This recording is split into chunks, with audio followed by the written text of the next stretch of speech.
Are you live?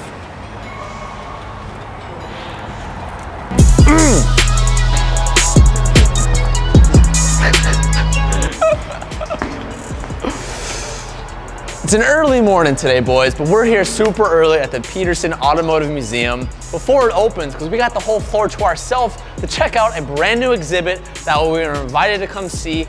I'm a huge fan of Halo and Back to the Future, but Halo, like, that's my childhood. I know a lot of you guys probably have the same feelings about it as I do. That being said, Microsoft has developed a new MR experience that actually dives into the Halo world and into the Back to the Future realm. So the Peterson Museum is giving us the whole entire floor just for ourselves, VIP opening, that special treatment. It's probably just locked. VIP, literally can't wait for, okay, Kev, just cut the clip. I'm gonna try to figure out what's going on here. Every single door is locked here. I don't understand. That was supposed to be VIP. I thought you were supposed to open the doors for us so we could like make it look like it was. And who are you? Are you? We have cut the clip, Kev. Just like I said, VIP, literally just for ourselves. Big thank you to Peterson Museum. Now, real quick, rebuilding a wrecked Audi R8 V10 coming soon. Easter egg. What?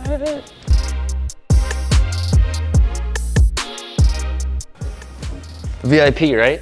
VIP. All right, so through these doors, we're getting the early entrance into Microsoft's new MR experience that they have here at the museum. So as I mentioned earlier, the two experiences that you can actually see right now are with Halo and with Back to the Future. So one, I've just never seen Halo in real life before. I've been playing Halo since, man, what, Xbox One days? What was that, Kev? Was that 6th grade, 7th grade? Dude, Team Snipers, Team Rockets, Team Shoddy, Team Swords. You don't want to mess with me, Kev. That's where I excel. But seeing this in person, seeing it in the flesh is really cool because you don't ever really like know the scale of what the game is actually supposed to be at. So seeing the Warthog here with the turret on the back, I just want to hop inside, Kev. So when you see the Warthog, that's when you know you're in the correct spot. You're gonna see all these headsets here. These are actually referred to as the HoloLens. So you'll pick one of these bad boys up. So this is what does all the magic here.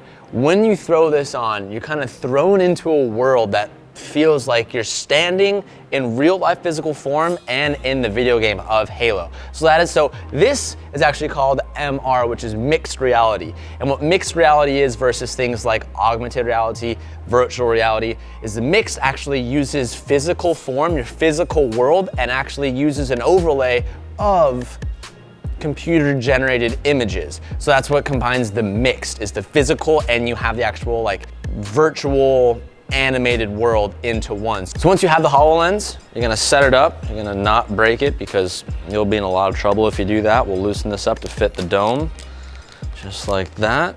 Oh, Kev, how do I look? Looking pretty good. So as you can see, the ground is marked. And when I can see through these goggles, there's actually a glowing blue circle on the ground that is telling me where it wants me to stand. And I'll aim my eyes at the gray box on the wall, and the world literally opens up before me.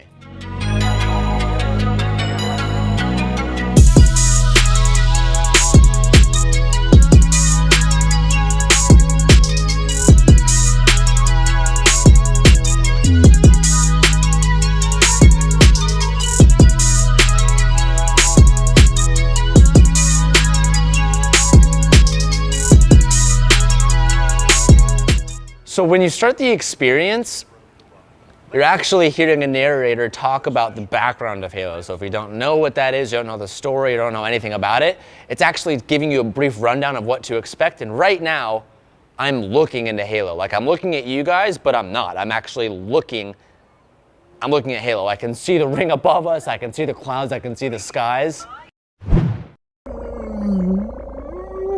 This ring is but one of several such installations built by the Forerunners.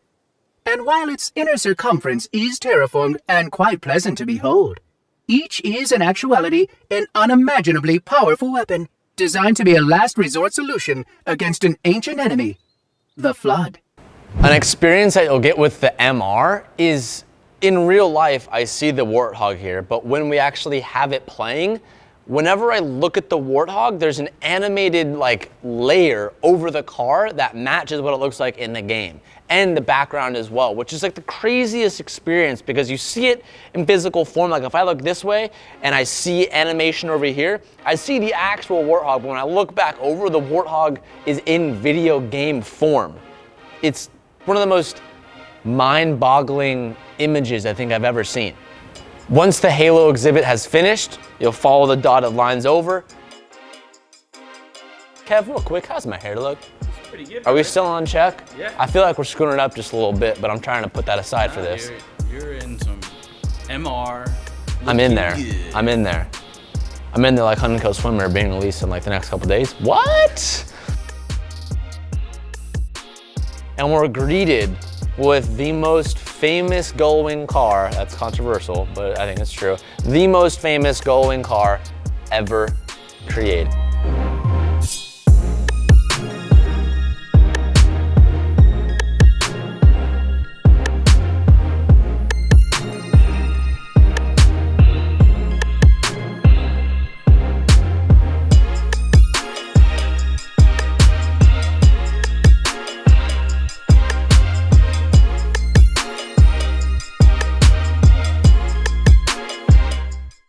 Once at the new station, you're gonna get the same rundown that we kind of got with Halo. It's gonna give an example of, it's gonna give some detail about the movie, so if you haven't seen the movie, you can kind of get caught up with what the time is. And immediately, guys, I'm throwing into the actual parking lot of the movie. Now, what makes this one a little bit different from Halo, but is really, really interesting, is that obviously, Back to the Future was shot with real cameras. It wasn't animated.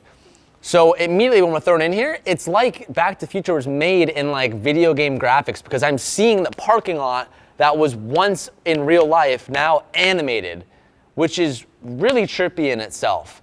And the moment I'm sitting in the parking lot, I'm seeing the DeLorean come and sit down, and the animation picture is actually morphing with the physical state of the car, which now the physical state of the car is now an animated car. And an interesting fact about this car is this is actually what they called the A car, meaning for the movie they used multiple cars for different scenes, and some are more detailed than others. This was actually the most detailed version of all their prop cars. And just the level of detail that you actually see here is really, really cool. Just the wire management alone is definitely Calvin's spec, and everything is actually like hand created, and you have labels here that are made out of a label maker, and the detail and all the dials and all the numbers work, all the lights work, and even the flux capacitor lights up like it did in the movie. It's really quite a sight to see, and as you're standing here the whole time, the animation that you're getting from the MR shows and highlights all the attention to details and shows all of it working in real form. Once you finish with the DeLorean exhibit, you can actually go ahead and take a cruise around the rest of the whole entire room because this is the movie section of the museum. So actually right here you have Calvin's Tron BRZ. Well, in all actuality, this is the light cycle from the Tron movie. This is actually where Calvin got all of his inspiration for doing his Tron BRZ, was from this exact movie. So you have stuff from like the Tron BRZ style stuff to even one of my personal favorites, Star Wars. Is it Anakin who drives it? Probably not. I'm gonna screw that up. I'm gonna get chewed out by a lot of like hardcore Star Wars fans, but this is awesome to see that. Having all of these movie cars in the same exhibit and seeing it all in real life is really cool. And if you have the opportunity to come down here and see it, highly recommend it. The MR itself is a peep into the future, and then that complemented with all the extra movie cars from Star Wars to Tron to Mad Max, even you got Batman stuff on the other side, is just like every kid's wonderland under the same roof. That was just all a sneak peek of what Peterson actually has to offer. There's multiple levels with multiple cars and multiple rooms that you could literally do 10 minutes in each. You could be stuck here for hours, really, if you were that into it. There's also something called the Vault, which is like the underground basement of where they store all the super, super rare stuff. So unfortunately, we're not gonna have a chance to look at that today. But if you guys come out here and check it out, you can get the opportunity to come see it and see some really, really rare stuff. Seeing what Microsoft has to offer these days is pretty insane, and to think about where technology is going to go in the next 5 to 10 years just literally blows my mind. So if you want to check this stuff out, be sure to check out the Peterson Automotive Museum. And as you guys can tell now, we're open publicly here, so I'm going to go ahead and exit out the public doors and I'll make my way out. Anyways, I got a super to finish up, so I gotta jet out of here anyways. I'll see you guys next time.